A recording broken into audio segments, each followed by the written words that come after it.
জন্য আপনার কালেকশন শুরু করে নিতে হবে। না, দরকার নাই, এটা একটা ইয়েতে রেখে দেন। হ্যাঁ, এটা ফান্ড ক্রিয়েট করে রেখে নিন। হ্যাঁ,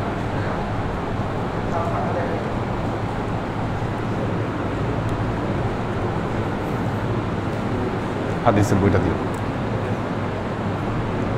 আলহামদুলিল্লাহ আলহামদুলিল্লাহ নাহমাদুহু ওয়া নাস্তাঈনুহু ওয়া নাস্তাগফিরুহু ওয়া নু'মিনু বিহি ওয়া নাতাওয়াক্কালু আলাইহি ওয়া নাউযু বিল্লাহি মিন শুরুরি আনফুসিনা ওয়া মিন সাইয়্যাতি আ'মালিনা মান ইয়াহদিল্লাহু ফাহুয়াল মুহতাদি ওয়া মান ইউদ্লিল ফালান তাজিদা লাহু ওয়ালিয়্যান মুরশিদা فنشهد أن لا إله إلا الله وحده لا شريك له ونشهد أن سيدنا وسندنا ونبينا محمدا صلى الله عليه وسلم الذي أرسله الله بالحق بشيرا ونذيرا وداعيا إلى الله بإذنه وسراجا منيرا وقال الله تعالى في كلامه المجيد وفرقانه الحميد ما كان محمد أبا أحد من رجالكم ولكن رسول الله وخاتم النبيين وكان الله بكل شيء عليما إن الله وملائكته يصلون على النبي يا أيها الذين آمنوا صلوا عليه وسلموا تسليما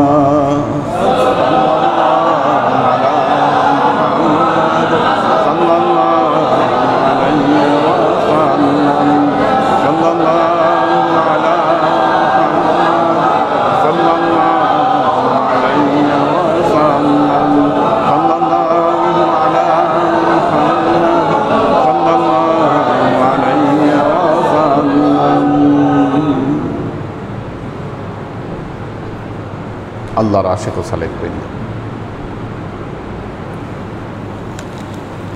আমরা কিতাবুল মানাসিক পড়ছিলাম।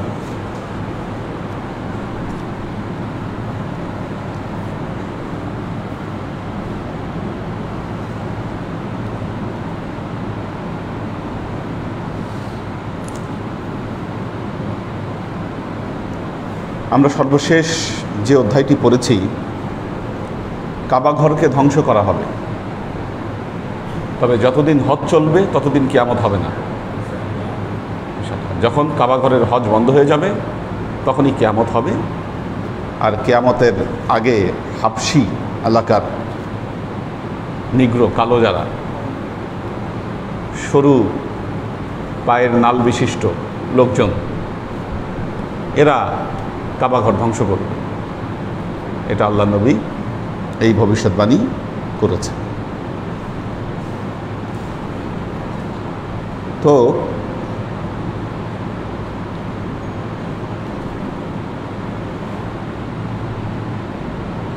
আল্লাহ নবী বলছেন, আন ইবনে আব্বাস আনিন নবী সাল্লাল্লাহু আলাইহি ওয়াসাল্লাম ক্বালা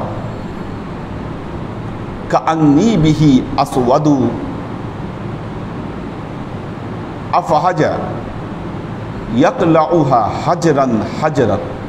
আল্লাহ নবী বলছেন, আমি যেন দেখতে পাচ্ছি এই যে কালো ব্যক্তি, একজন ব্যক্তি কাবা ঘরের একটা একটা করে পাথর টেনে টেনে সে খুলে ফেলছে। এটা কিয়ামতের আগে এই অবস্থা হবে, হাজরান হাজরান। আন আবি হুরায়রা রাদিয়াল্লাহু তাআলা আনহু ক্বালা ক্বালা রাসূলুল্লাহ সাল্লাল্লাহু আলাইহি ওয়াসাল্লাম ইখরিবুল কাবা জুসু আকাইন মিনাল হাবশা। ওই হাবশি এলাকার লোকেরা কাবাঘর ধ্বংস করবে।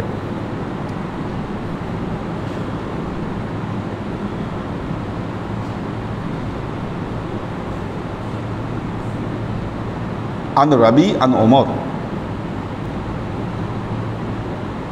আন্নাহু জাআ ইলাল হাজরিল আসওয়াদ ফাকাব্বালাহু। হযরত ওমর রাদিয়াল্লাহু তাআলা আনহু যখন হজ করতে গিয়েছিলেন বা উমরা করতে গিয়েছিলেন, তিনি হাজরে আসওয়াদের কাছে গিয়ে প্রথমে কি করলেন? হাজরে আসওয়াদকে চুমু দিলেন, চুমা দিলেন হাজরে আসওয়াদকে। ফাকালা, এবং তিনি বললেন, আন্নী লা আ'লামু আন্নাকা হাজরুন লা তাদুররু ওয়া লা তানফাউ। হযরত ওমর রাদিয়াল্লাহু আনহু বললেন, আমি জানি তুমি একটি পাথর। আন্নাকা হাজরান, নিশ্চয়ই তুমি একটা পাথর। লা তাদুররু ওয়া লা তানফাউ, তুমি কারো উপকারও করতে পারো না, তুমি কারো অপকারও করতে পারো না, কারো ক্ষতিও করতে পারো না, তুমি একটা পাথর। লাউলা আন্নী রাআইতুন নাবিয়্যা সাল্লাল্লাহু আলাইহি ওয়াসাল্লাম ইউকাব্বিলুকা মা কাব্বালাতুক, আমি যদি আমাদের নবীকে না দেখতাম যে তোমাকে চুমা দিচ্ছে, তাহলে আমিও তোমাকে চুমু দিতাম না। আল্লাহ নবীকে চুমু দিতে দেখেছি বলেই আমি তোমাকে চুমু দিয়েছি। এখানে হযরত ওমর রাদিয়াল্লাহু তাআলা আনহু আল্লাহর নবীর প্রতি তার যে সমর্পণ, এটাকে প্রকাশ করেছেন। এখানে আরেকটি বিষয় হলো, হাজরে আসওয়াদের মর্যাদাকে এখানে খাটো করে দেখার কোনো সুযোগ নাই। কেন সুযোগ নাই বলেন? কেন সুযোগ নেই? আল্লাহর নবী নিজেই যেখানে এই পাথরের চুমু দিয়েছেন, এখানে চুমু দেওয়ার রহস্য না থাকলে আল্লাহর নবী এই পাথরে চুমু দিতেন। এটা হলো ফার্স্ট ফ্যাক্ট।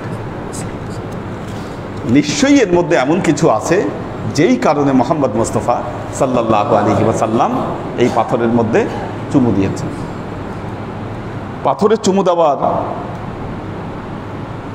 পূর্ববর্তী যে অবস্থা,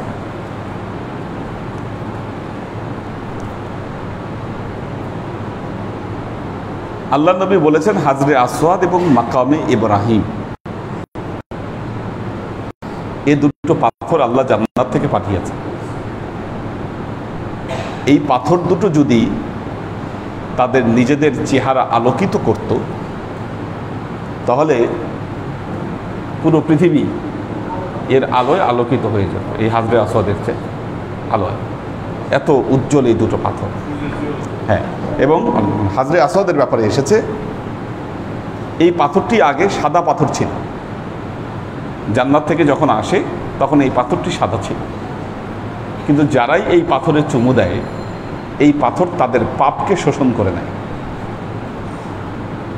আর মানুষের পাপ ধারণ করতে করতে এই পাথর কালো পাথরে পরিণত হয়েছে। আল্লাহ নবী যে 7 চক্করই চুমু দিয়েছেন তা নয়, আল্লাহ নবী ইস্তেসলামও করেছেন এই পাথরকে।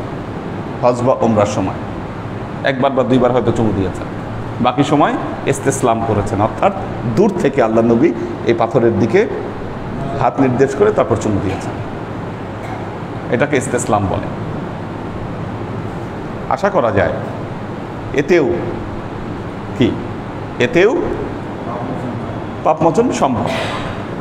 কেন সম্ভব বলি? আল্লাহ নবী দূর থেকে ইস্তেসলাম করেছেন। দূর থেকে এক জিনিসের সাথে আরেক জিনিসে কন্ট্যাক্ট করা যায়, এইটা 1500 বছর আগে কারো মাথায় কল্পনায় আসতো না। কিন্তু 1500 বছর পরে আমি চাইলেই আমার হাতে একটা ডিভাইস আছে, এই ডিভাইসের সাথে ওইখানে বসে থাকা আরেকজনের সাথে আমি মুহূর্তে কন্ট্যাক্ট করতে পারি, মেসেজ পাঠাইতে পারি। কি এই প্রযুক্তি এখন আবিষ্কার হয়েছে, কিন্তু সেই যুগেও তো বাতাস ছিল, ইথার ছিল না ইথার, কিন্তু মানুষ ইথারকে ব্যবহার করবার নিয়ম জানত না। এই জন্য খলিফা ওমর রাদিয়াল্লাহু তাআলা আনহু স্বয়ং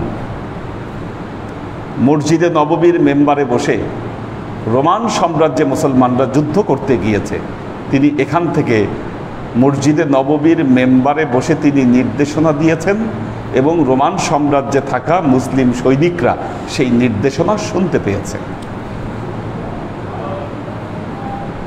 কিভাবে পসিবল? এটা কারামত। আজকে যদি আমরা এখান থেকে কি রোমান সাম্রাজ্যে কেউ থাকে, আমরা এখান থেকে ফোন দিলে মুহূর্তে সেখানে মেসেজ চলে যাবে, কারণ আমরা এটাকে ব্যবহার করার নিয়ম আমরা বের করেছি। ওই যুগে ব্যবহার করার পদ্ধতি জানতো না, কিন্তু সব প্রযুক্তি তো আল্লাহর কাছে ছিল। আল্লাহ যখন প্রয়োজন মনে করতেন তখন কি করতেন? ওই প্রযুক্তির ব্যবস্থা করে দিতেন। কি আগেই এই প্রযুক্তি সেখানে ব্যবহৃত হতো, আর মানুষ দেখে আশ্চর্য হয়ে যেত, বলতো এটা কারামত।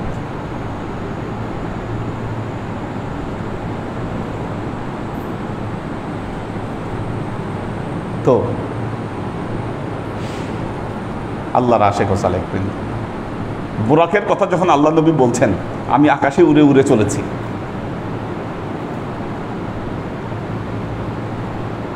মানুষ তো পাগল হয়ে গেছে শুনে, বলে কি এটা কি সম্ভব? এটা কি সম্ভব? তারপরে আল্লাহ নবী যে প্রযুক্তির ইঙ্গিত দিয়েছেন সেখানে, মানে সুপারসনিক কোনো কিছুতে আল্লাহ নবী উঠে তারপর মেরাজে যাত্রা করেছেন।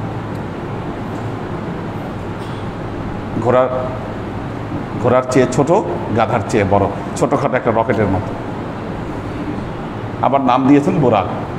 বোরাক মানে আলো, অর্থাৎ যেই বাহন আলোর গতিতে চলে। কি এখন মানুষ এই প্রযুক্তি আবিষ্কার করেছে, আরও উন্নত প্রযুক্তি আবিষ্কার করবার চেষ্টা করছে। কনকর্ড যে প্লেন, এটা শব্দের গতিতে চলত। ১,৫০০ বছর আগে কি মানুষ কল্পনা করেছে এগুলো? কিন্তু প্রযুক্তি তো ছিলই, আল্লাহ তার নবীর জন্য ব্যবস্থা করে দিয়েছেন। আল্লাহর ওলিরা ২০০-৩০০ বছর আগেও রাস্তার কথা বলে দিতে পারতেন, কোন রাস্তায় কি অবস্থা হবে বা কি। আমরা এখন গুগল ম্যাপে দেখেই বলে দিতে পারি কোথায় জ্যাম আছে, কোথায় জ্যাম নাই। কি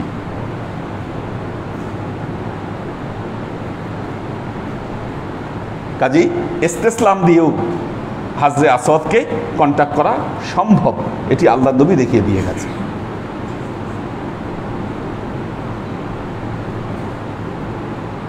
কাজী একেবারে লা তাদুররু লা তানফাউ, এটা বলতে হযরত ওমর রাদিয়াল্লাহু তাআলা আনহু বুঝিয়েছেন যে তিনি আসলে এই হাজরে আসওয়াদকে পূজা করছেন না। ওনার ব্যক্তিগত মতে এটি মনে হয়েছে যে না, এটা শিরকের কাছাকাছি চলে যায় কিনা, যেহেতু একটা পাথরকে আমি চুমু দিচ্ছি পাপ মোচনের উদ্দেশ্যে। তো সেই জন্য উনি ওনার নিজের জায়গাটাকে ক্লারিফাই করেছেন যে না, আল্লাহ নবী যদি এটা না করতেন তাহলে আমি এটা করতাম না। আল্লাহ নবী করেছেন বলেই আমি এটি করেছি, এটি স্পষ্ট করেছেন। লা তাদুররু ওয়া লা তানফাউ। তো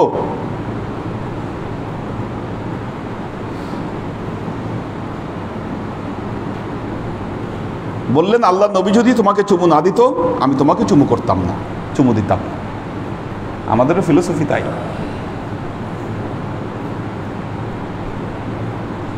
নবী যে কাজ করেছেন সেটা আমাদের জন্য সুন্নত হয়ে গেছে।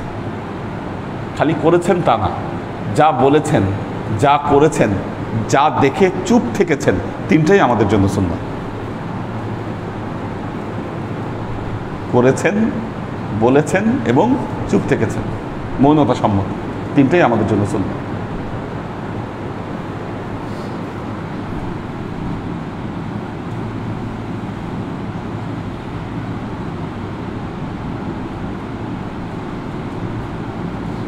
আচ্ছা, আন শিহাব আন সালেম আন আবিহি ক্বালা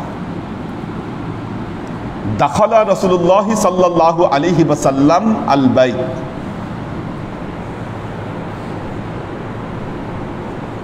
আল্লাহ নবী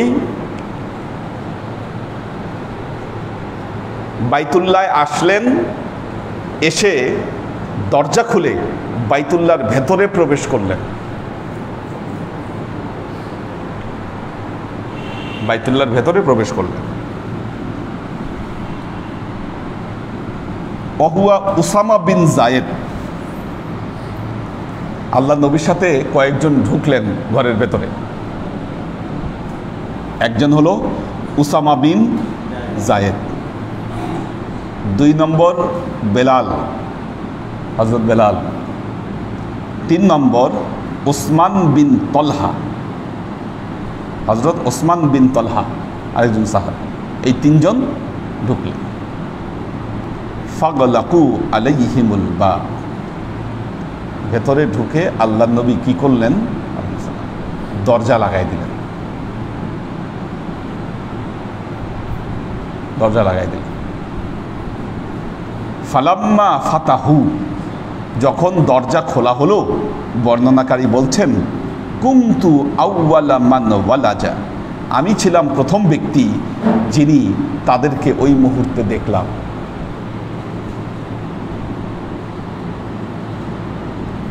ফালাকিতু বেলালান, আমি বেলালের সাথে আমার দেখা হলো। ফাসআলতুহু, আমি তাকে জিজ্ঞাসা করলাম হাল সাল্লা ফিহি রাসূলুল্লাহ সাল্লাল্লাহু আলাইহি ওয়াসাল্লাম, আমি তাকে জিজ্ঞাসা করলাম হযরত বেলাল করলো কি আল্লাহ নবী ভেতরে ঢুকে? কি করলো? নামাজ পড়ছে আল্লাহ নবী? নামাজ পড়েছেন?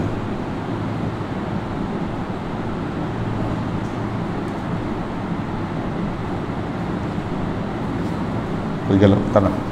হ্যাঁ, ফাসআলতুহু হাল সাল্লা ফিহি রাসূলুল্লাহ সাল্লাল্লাহু আলাইহি ওয়াসাল্লাম ক্বালা নাআম, হযরত বেলাল বললেন হ্যাঁ। বাইনা উমুদাইনিল ইয়ামানাইন, বাইনা উমুদাইনিল ইয়ামানাইন, ডান দিকের যে 2 খুঁটি আছে, এই খুঁটির মাঝখানে আল্লাহ নবী নামাজ পড়েছেন।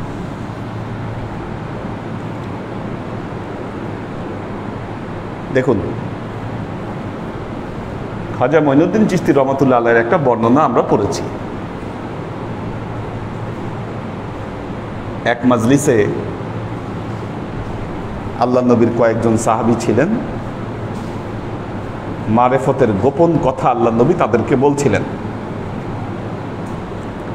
যখন হযরত ওমর রাদিয়াল্লাহু তাআলা আনহু আসলো, আল্লাহ নবী আলোচনা থামিয়ে দিলেন এবং অন্য প্রসঙ্গে আলোচনা করতে শুরু করলেন। তার মানে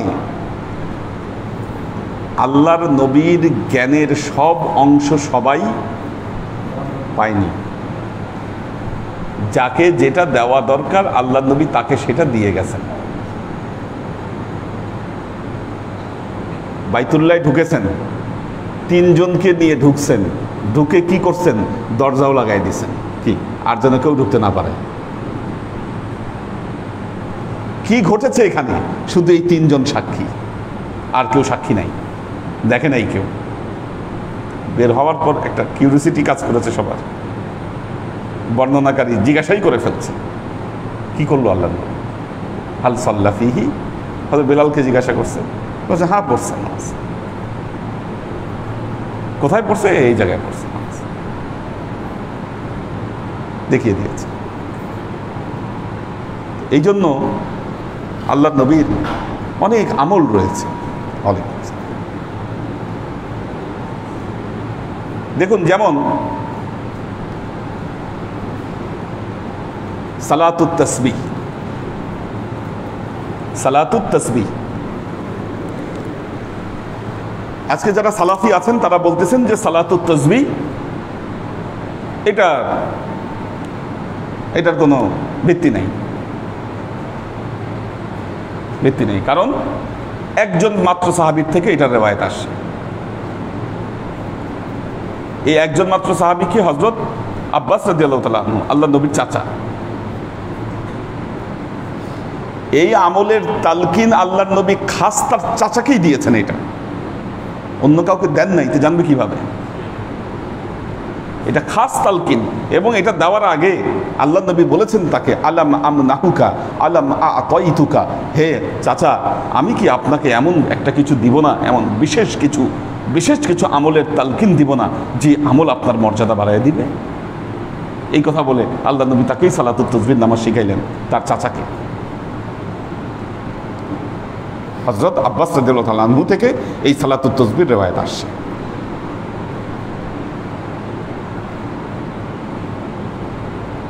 এখন যাদের মনোপুত না, এটা কি যাদের মনোপুত না, কাদের মনোপুত না?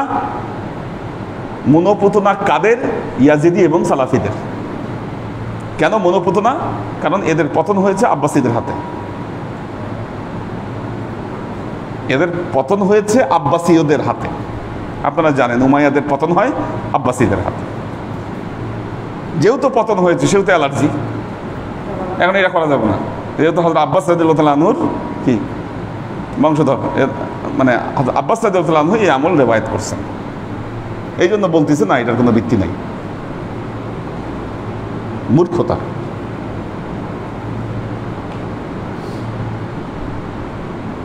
তো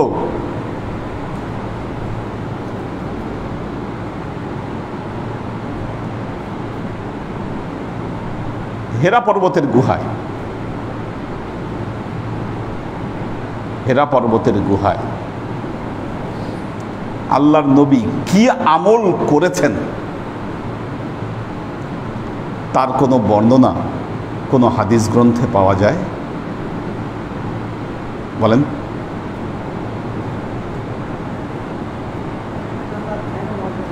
হ্যাঁ, কি ধ্যানে মগ্ন ছিলেন, কিভাবে ধ্যান করছেন, কি এমন আমল করেছেন যে আমলের ফলে জিব্রাইল আমিনের দেখা পেলেন? আমরাও বলি ধ্যান করেছে, ঠিক আছে। এই ধ্যান, মোরাকাবা, মুশাহাদা আজকে পীর মাশায়েখরা ধরে রাখছে। কোনো কিতাবে লেখা আছে কিনা, কোনো হাদিস গ্রন্থে লেখা আছে কিনা কেমনে ধ্যান করতে হবে? বলেন, আসছে কিনা?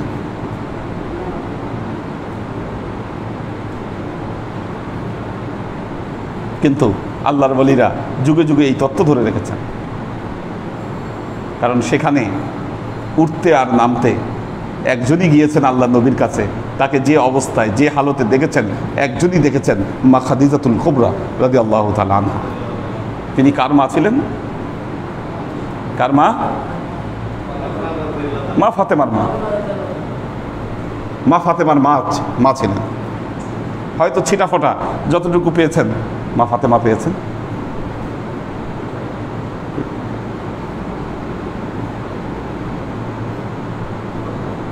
শুনেন, আহলে বেইতের সাথে কারো তুলনা হয় না।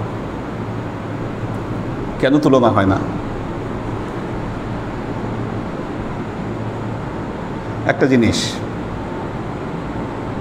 যত সাহাবীর সন্তান আছে, ধরেন পৃথিবীতে যত সাহাবী আছে তার সন্তান কি?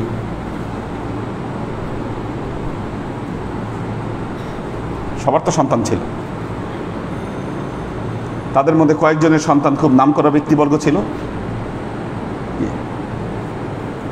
এখন নামকরা ব্যক্তিবর্গ হয়ে সর্বোচ্চ ওনারা কি হতে পারবেন? জান্নাতি হয়েছেন। কি জান্নাতি হবেন? সবচেয়ে বড় মর্যাদা জান্নাতুল ফেরদৌসি পেয়েছেন। ধরেন জান্নাতুল ফেরদৌসি পেয়েছেন। এনাদের সাথে হাসনাইনকে তুলনা করতে পারবেন? ইমাম হাসান হোসেন। কেন? এনারা জান্নাতের সর্দার। যে জান্নাতি তাদের নেতা হচ্ছে এনারা। কোথায় তুলনা করবেন আপনি? করেন তুলনা? কিসের সাথে কি তুলনা করেন? সর্বোচ্চ জান্নাতি হতে পারবেন এনারা তো জান্নাতের সর্দার। কার সাথে কি তুলনা করেন আপনি? পৃথিবীতে যত নারী যত কন্যা আছে, কি মা ফাতেমার সামনে দাঁড় করান কাউরে? সাইয়্যিদাতুন নিসা ফিল জান্নাহ। কোথায় তুলনা?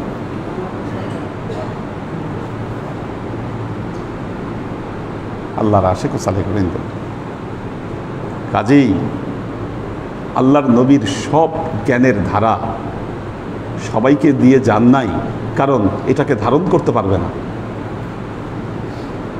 মাওলানা রুমি বলছেন, গর্বে রিজি বাহার রাদার কুজই চাঁদ গুঞ্জাত কিসমাতে এক রুজই। বাংলা নবীর কথা, গারে বেরিজি বাহার রাদার কুজই চাঁদ গুঞ্জাত কিসমাতে এক রুজই। বলতেছে একটা সমুদ্রকে যদি একটা কলসির মধ্যে ঢালতে চেষ্টা করো, ঢুকাইতে চেষ্টা করো, সমুদ্রকে কলসির মধ্যে যদি ঢুকাইতে চেষ্টা করো, চান গুঞ্জাত কতটুকু ঢুকবে, কিসমাতে এক রুজই, একদিন যা খাইতে পারে এর বেশি একটা কলসির মধ্যে কি ঢুকবে না।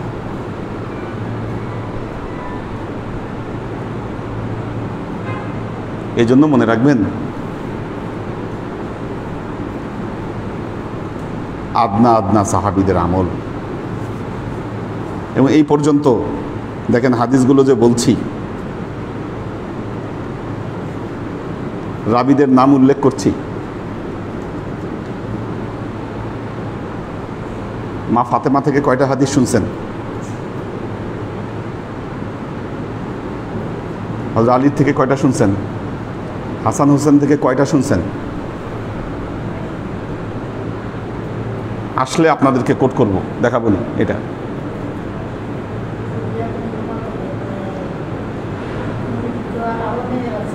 হ্যাঁ,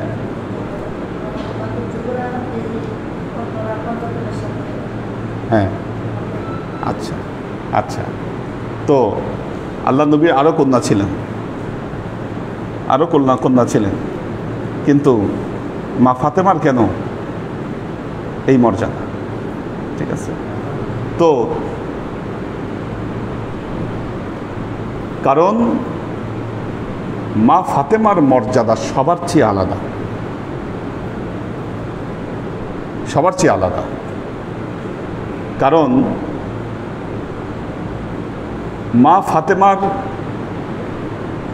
যে জন্ম,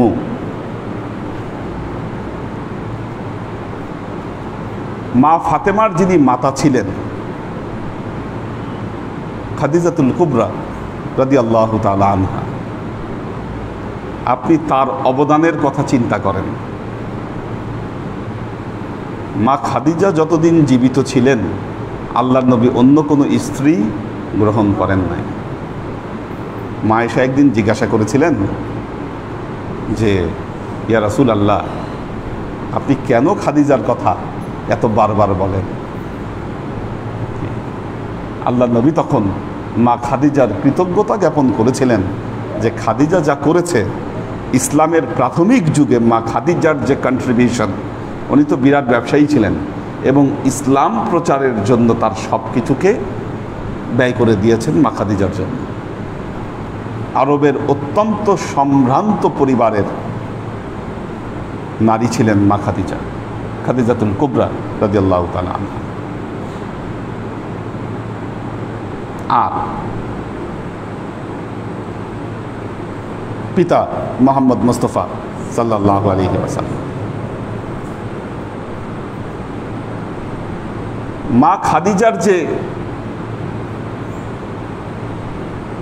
স্বামী হযরত আলী রাদিয়াল্লাহু তাআলা, আল্লাহ নবী মা খাদিজাকে তুলে দিয়েছেন যার হাতে, ফাতেমাকে যার হাতে তুলে দিয়েছেন হযরত আলী রাদিয়াল্লাহু তাআলা আনহু। কুরাইশদের অনেক গোত্র ছিল, কুরাইশদের কিন্তু গোত্র আছে অনেক।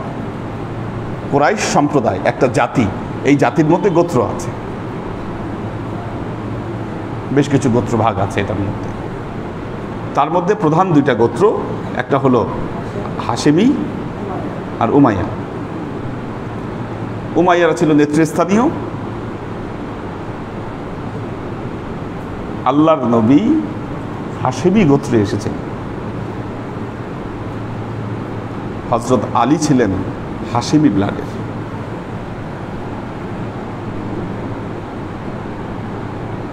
মা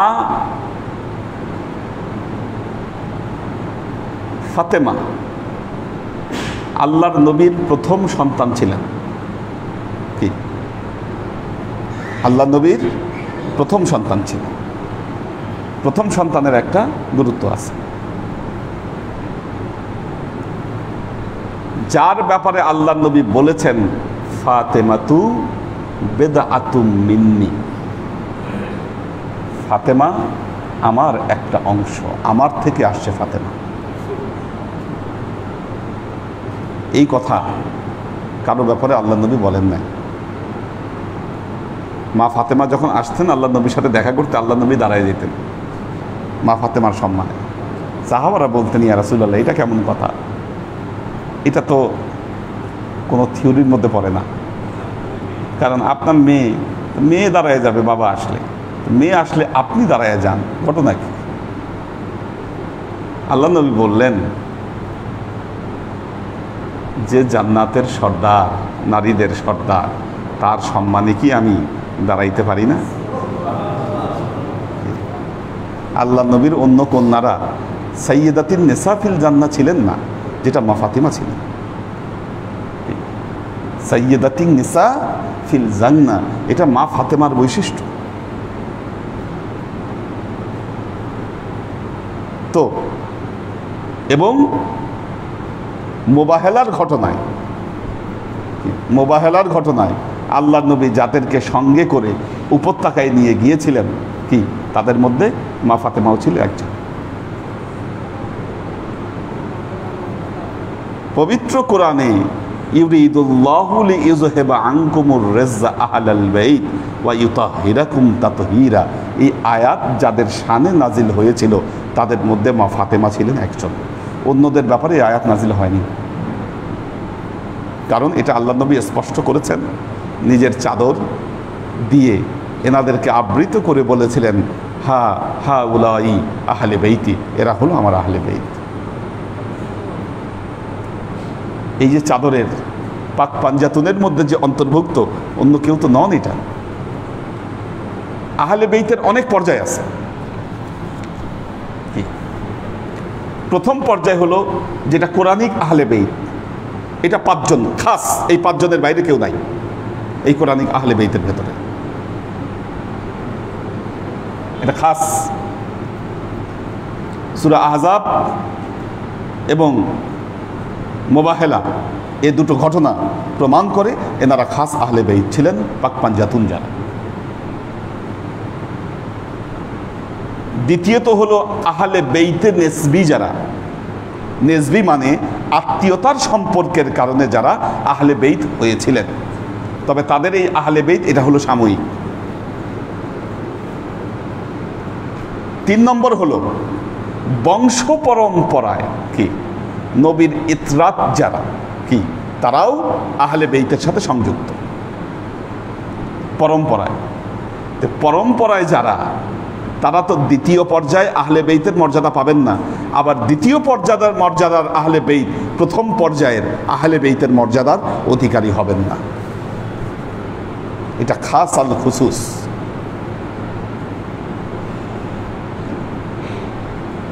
এটা খাস আল খুসুস, বিশেষ সম্মান এটা।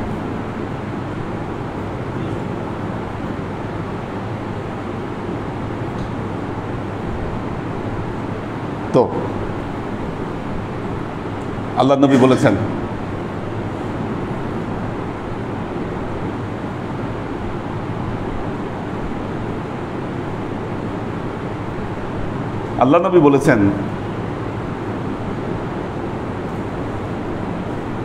মুসার জন্য যেমন হারুন, কি মুসার জন্য যেমন হারুন আলাইহিস সালাম ছিলেন, আমার জন্য তেমনি হযরত আলী। হিজরতের পূর্ব মুহূর্তে হিজরত করছেন আল্লাহ নবী, আল্লাহ তার উপর ওহী নাজিল করলেন, রব্বি আদখিলনি মুদখালা সিদকিন ওয়া আখরিজনি মুখরাজা সিদকিন ওয়াজআল লি মিন লাদুনকা সুলতানান নাসীরা। আল্লাহর কাছে দোয়া করছেন আল্লাহ নবী, রব্বি আদখিলনি মুদখালা সিদকিন ওয়া আখরিজনি মুখরাজা সিদক। হে আল্লাহ, আপনি আমাকে পরিপূর্ণভাবে প্রবেশ করান আর পরিপূর্ণভাবে আমাকে বের করিয়ে নিয়ে আসেন।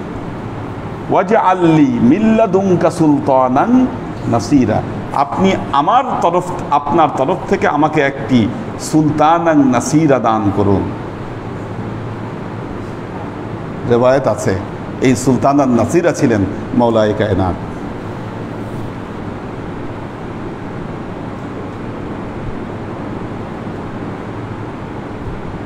কাজেই আল্লাহ নবী কি বলেছেন? লা রুহবানিয়াতা ফিল ইসলাম, ইসলামে কোনো বৈরাগ্যবাদ নাই বলেছেন আল্লাহ নবী। বৈরাগ্যবাদ না থাকলে আহলে সোফার সাহাবীদেরকে কিভাবে গ্র্যান্ড করেছিলেন আল্লাহ নবী? আহলে সোফা যারা ছিল মসজিদে নববীতে পড়ে থাকতো এই সাহাবীরা, এরা বিয়েও করে নাই, কিছুই না, বিয়ে শাদী কিছু করে নাই, ঘর সংসার কিচ্ছু ছিল না, মসজিদে পড়ে থাকতো, আল্লাহ নবীর কাছে যা আসতো তাই খাইতো। কি এদের আমলই ছিল ভিন্ন, এদের কাজ কারবার ছিল ভিন্ন। এনাদের কাজ কারবার দেখেন, আল্লাহ নবী অজু করলে, হাদিসের রেওয়ায়েত পাবেন, আল্লাহ নবী অজু করলে অজুর পানি নেওয়ার জন্য এরা মারামারি লাগাই দিত, হুডুবুডি করতো, পানি গায়ে মারত। আল্লাহ নবীর জুতা মাথায় তুলে নাচত।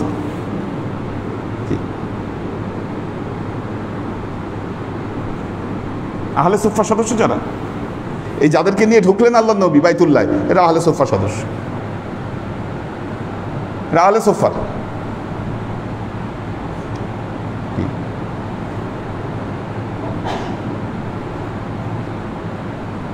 কাজী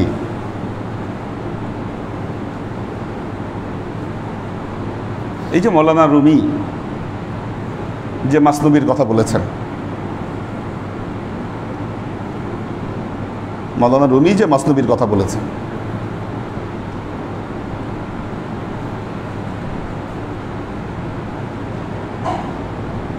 মৌলানা রুমি তো বিরাট মৌলানা ছিলেন।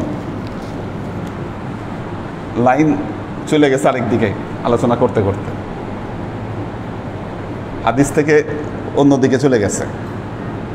তো মৌলানা রুমি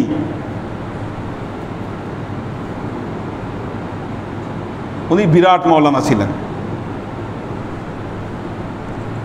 মৌলানা বলতে ওই সময়ের জাজ্রেল মৌলানা, মুফতি শফি সাহেবের মতো, মুফতি শফি সাহেবের মতো চিটাগাং। উনি কোরআন হাদিস নিয়ে গবেষণা করেন এবং তার ক্লাসে 400-450 লোক থাকত, দার্স দিতেন তিনি, কোরআন হাদিসের তালকিন দিতেন 400-450 লোকের সামনে।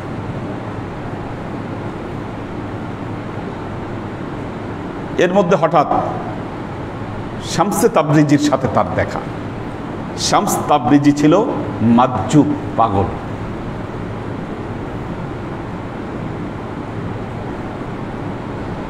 এ ছিল মাজ্জুব। নর্মালি জ্ঞান চর্চা বেশি করলে মাজ্জুবদের পছন্দ হয় না, স্বাভাবিক। কিন্তু মৌলানা রুমির সাথে যখন শামস তাবরিজির দেখা হলো, রুমির জীবন চেঞ্জ হয়ে গেল। যেমনিভাবে হজরত মুসা আলাইহিস সালামের সাথে দেখা হয়েছিল মাজ্জুব খিজির আলাইহিস সালামের, খিজির আলাইহিস সালামের দেখা হয়েছিল। মুসা আলাইহিস সালাম তো জ্ঞানী, কোনো সন্দেহ আছে? এবং তিনি গর্ব করে বলেছিলেন, আমি হচ্ছে এই জামানার সবচেয়ে বড় জ্ঞানী। আল্লাহ বলছেন, তুমি কেন বললে এই কথা? সবচেয়ে বড় জ্ঞানী তুমি, তোমার চেয়ে জ্ঞানী আছে, আমি সার্টিফিকেট দিচ্ছি, হযরত খিজির তোমার চেয়ে বেশি জ্ঞানী। এই তো উনি পাগল হয়ে গেলেন খিজিরের সোহবত পাওয়ার জন্য এবং বললেন যে, হাল আত্তাবিউকা, আমি কি আপনাকে ইত্তেবা করতে পারি? এই কারণে মিল্লাদুনকা ইলমা, আল্লাহ আপনাকে যে ইলমে লাদুন্নি দিয়েছেন, এই ইলমে লাদুন্নি আমি শিখতে চাই, এই জন্য আমি আপনাকে ইত্তেবা করতে চাই।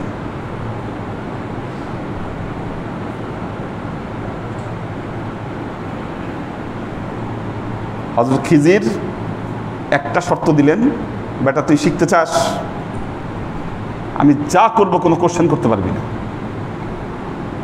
আমি যা খুশি করবো, কোনো কোশ্চেন চলবে না।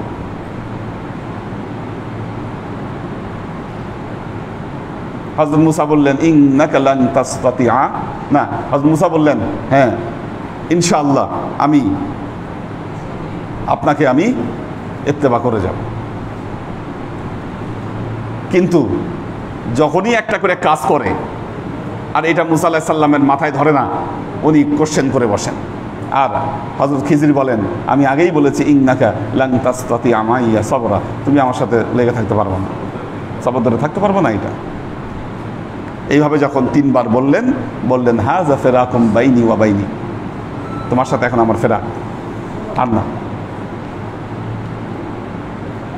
কি দিয়েছিলেন তাদেরকে আল্লাহ? একজন নবী ওনার কোনো কুল কিনারা খুঁজে পায় নাই। ঠিক তেমনি জ্ঞানী মৌলানা রুমি যখন শামস তাবরিজির দেখা পেলেন, তার জীবন চেঞ্জ হয়ে গেল এবং তিনি বললেন মর্দে বুদাম জেন্দে সুদাম গারিয়ে বুদাম খান্দে সুদাম দৌলাত এশক অমাদ দৌলাত পয়ান্দে সুদাম। উনি বললেন আমি তো আসলে মৃত ছিলাম, এত কোরআন হাদিস পড়ে মর্দে বুদাম, আমি মৃত ছিলাম, জেন্দে সুদাম আমি জেন্দা হয়ে গেলাম, গারিয়ে বুদাম খান্দে সুদাম কাঁদতে ছিলাম, এখন হাসতে শুরু করলাম, দৌলাতে এশক অমাদ দৌলাত পয়ান্দে সুদাম, প্রেমের অবিনশ্বর সম্পদ পেলাম আর আমি প্রেমিক হয়ে গেলাম। একটা কথা বলেন, মৌলানা রুমি যদি প্রেমিক না হতো, ওই মৌলানাই থেকে যেত। কালের গর্ভে পৃথিবী থেকে বহু মৌলানা হারিয়ে গেছে। মৌলানা রুমি কিন্তু হারায় নেই। আজকে 650-700 বছর পর আমরা মৌলানা রুমিকে এখান থেকে স্মরণ করছি, তার কথাগুলো বলছি আমরা।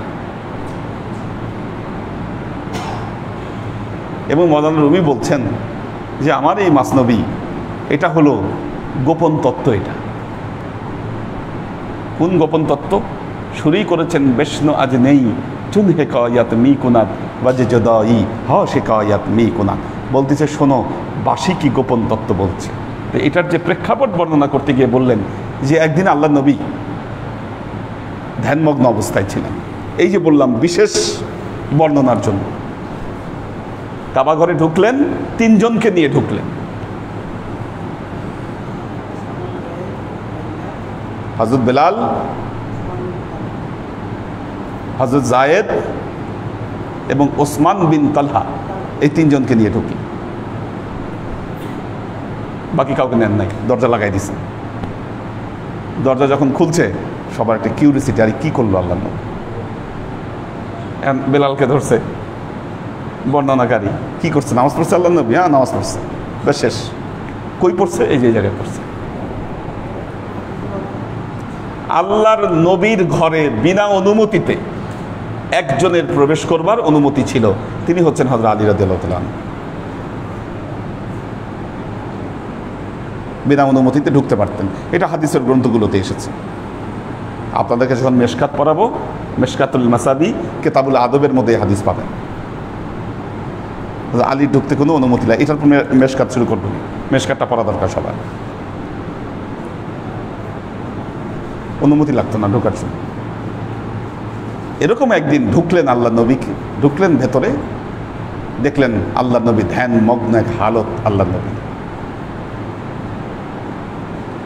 যখন আল্লাহ নবী শান্ত হলেন, বললেন আলী তুমি এই কথা কাউকে বলো না, আমাকে যে অবস্থায় দেখেছো এটি বলো না কাউকে। এই যে কথাটা বললেন, গোপন কথা পেটে রাখা এত সহজ না। এবং গোপন কথা পেটে রাখা কতটা কঠিন এটা আমাদের মা বোনরা জানেন। গোপন কথা শুনলে কাউকে বলতেই হবে, বলে আবার বলবে কাউরে কিন্তু বললো না। আপনারই বললাম, আর কিন্তু কাউরে আপনি বললেন না।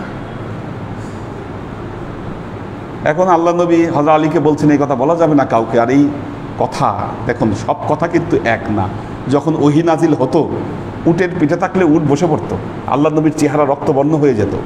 এরপর আল্লাহ নবী ওই ওহীগুলা যে কাতেবে ওহীদেরকে বলতেন, ওনারা যখন লিখতেন কাতেবে ওহীরা, ওনারা উঠে দাঁড়াতে পারতেন না, বলতেন যে আমাদের মনে হচ্ছে পাঁজরের হাড়গোড় সব ভেঙে গেছে, এই এত ওজন ওহির।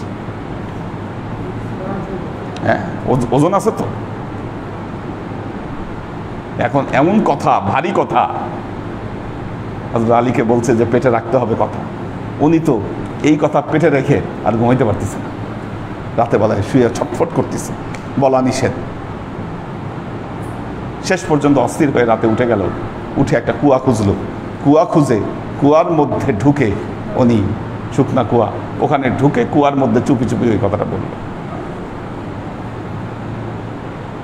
কথার অ্যাকশনে শুকনা কুয়া পানিতে ভরে গেল। আলী চলে আসছেন, কথা বলে শান্তি পাইছেন, শেষ, পেট থেকে বেরিয়েছে কথা। কথা তো গোপনই থেকে গিয়েছিল, কিন্তু ওই যে কুয়া পানিতে ভরে গেল, আপনারা জানেন সায়েন্স বলে যেখানেই পানি থাকে সেখানেই গাছ জন্মায়। এখন ওই পানি পায়ে সেখানে বাঁশ গাছ হইল, গাছ তো জন্মাইলো বাঁশ গাছ হইল। পরবর্তীতে কোনো একজন বাঁশিওয়ালা ওই বাঁশঝাড়ের পাশ দিয়ে যাচ্ছিল, দেখলো একটা বাঁশ গাছ, উনি গাছ কেটে ওটা দিয়ে বাঁশি বানাইল। বাঁশিতে যখন ফুঁক দিল, বাঁশি ওই গোপন তত্ত্ব বর্ণনা করা শুরু করল। এই জন্য বলছেন বেশন আজ নেই চুন হেকায়াত মি কুনাত বাজেদাই হ শেখায়াত মি কুনাত। শুনো বাঁশি কি বলছে, সে বিরহ বিচ্ছেদের বর্ণনা করছে। কাজনে ইস্তানতা মারা বিবুরিদ আন বাজনাফিরাম মারদজান নরিদ আন। যখন আমাকে বাঁশঝাড় থেকে আলাদা করা হয়েছে, আমার আর্তচিৎকারে নারী পুরুষ সকলেই কেঁদেছে। সিনে খাহাম শারহে শারহে আজ ফেরাক তবে গুইয়াম শারহে দার্দে ইশতিয়াক। আমি এমন এক হৃদয় চাই যা বিরহ ব্যথায় শতবিচ্ছিন্ন হয়ে গেছে, তাহলে আমার গোপন তত্ত্ব আমি তাকে বলতে পারব। তে এই যে সিনে খাহাম শারহে শারহে আজ ফেরাক, আল্লাহ নবী তার এই যে গোপন তত্ত্বগুলো, এগুলো সবাইকে বলেন নাই, খুঁজে খুঁজে বলেছেন, খুঁজে খুঁজেই বলেছেন। সবাইকে দেন নাই সব কিছু। আল্লাহর আশিক ও সালেক বৃন্দ, এজন্য কিতাবে যা লেখা তাই শুধু জ্ঞান নয়, আর নির্দিষ্ট কিতাবে যা লেখা তাই যে শুধু মনে করবেন এলেম, তা নয়। আপনার গণ্ডি যদি সীমাবদ্ধ হয়, আপনার জ্ঞানও হবে সীমাবদ্ধ। গণ্ডিকে বড় করেন, জ্ঞানের ধারা আপনার বাড়বে। আল্লাহ আমাদেরকে তৌফিক দান করুন। দাও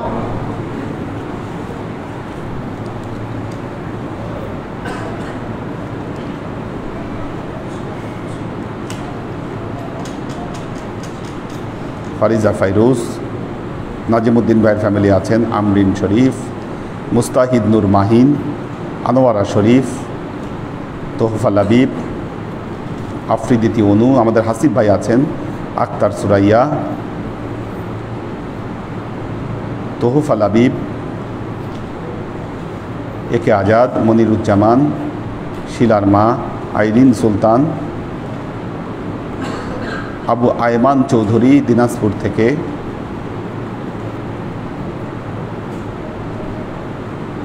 শোয়েবুর রহমান, কোরবান আলী মালয়েশিয়া থেকে, মোবাইদুর রহমান,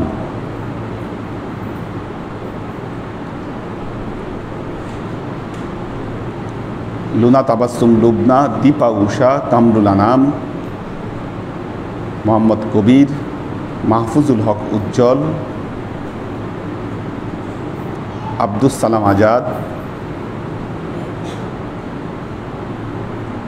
হাসান আবদুল্লাহ, নুসরাত জাহান সারা, সুমাইয়া নুহিন দিশা, মোহাম্মদ আব্দুল বারি, পপিয়ারা জামান সুমি, দেলবার হোসেন, ওমর শরীফ, সুলতান মামুন, ফরহাদ আহমেদ,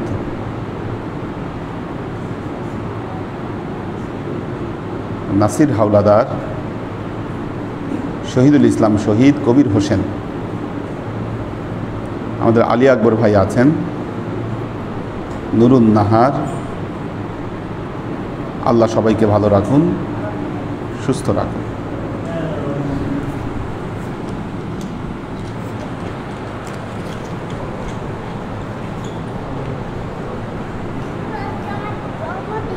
মাশাআল্লাহ মাশাআল্লাহ মাশাআল্লাহ, খুব ভালো, মাশাআল্লাহ।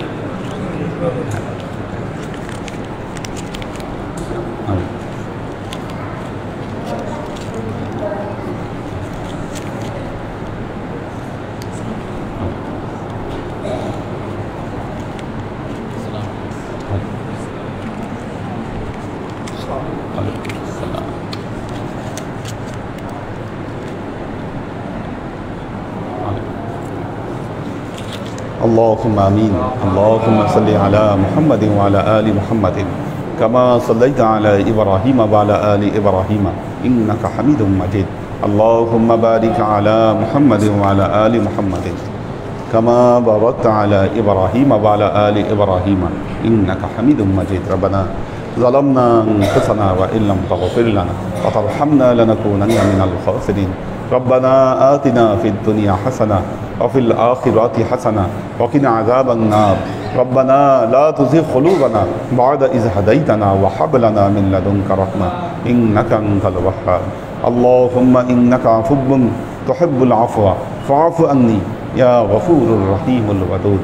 اللهم نور قلوبنا بنور الإيمان ونور قلوبنا بنور الإسلام ونور قلوبنا بنور الإحسان وزين أخلاقنا بنور محمد صلى الله عليه وسلم.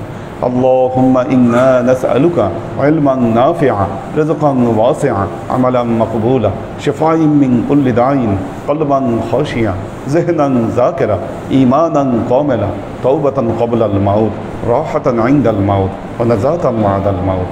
اللهم إنا نسألك رحمتك في كل درجة فلاح في كل أمر ونعوذ بك من الشرك والشك والنفاق والبدعة ومن كل وسوسة الشيطان. يا الله يا رحمن يا مالك, আমরা এতক্ষণ তোমার দরবারে যে সমস্ত আমলকে উপস্থাপন করলাম ত্রুটি মুক্তভাবে এই আমলগুলোকে তুমি আমাদের তরফ থেকে কবুল করে নাও। তুমি আমলের যা আমাদের প্রিয় নবী হযরত মুহাম্মদ মুস্তাফা সাল্লাল্লাহু আলাইহি ওয়াসাল্লামের কাছে পৌঁছে দাও। আল্লাহ আমাদের নবীর পরিবারবর্গের কাছে তুমি এক চাচাকে পৌঁছে দাও। এই দুনিয়ার সমস্ত আম্বিয়াই কেরাম, সাহাবাই কেরাম, তাবেঈন, তাবেঈন, ওয়ালি আউলিয়া, গাউস কুতুব, আমাদের মা বাবা, ভাই বোন, আত্মীয় স্বজন, এই দরবার থেকে যত পীর ভাই বোন চলে গেছে সবার রুহে তুমি এক চাচাকে পৌঁছে দাও। তুমি তোমার হাবিবের ওসিলায় আমাদের সবাইকে কবুল ক্ষমা করে দাও। আমাদের জীবন থেকে সমস্ত অভাব অভিযোগ বালা মুসিবত দুঃখ কষ্ট রোগ শোককে দূরীভূত করে দিয়ে দৃঢ় হস্তে তোমার দ্বীনের খেদমতের তৌফিক তুমি আমাদেরকে দান করো। আজীবন যেন তোমার হেদায়েতের পথে প্রতিষ্ঠিত থাকতে পারি সে তৌফিক তুমি আমাদেরকে দান। সুবহান রাব্বিকা রাব্বিল ইজ্জাতি আম্মা ইয়াসিফুন সালামুন আলাল মুরসালিন ওয়ালহামদুলিল্লাহি রাব্বিল আলামিন ওয়াজআল আখিরু কালিমাতিনা ইনদাল মাউত লা ইলাহা ইল্লাল্লাহ মুহাম্মাদুর রাসূলুল্লাহ সাল্লাল্লাহু আলাইহি ওয়াসাল্লাম।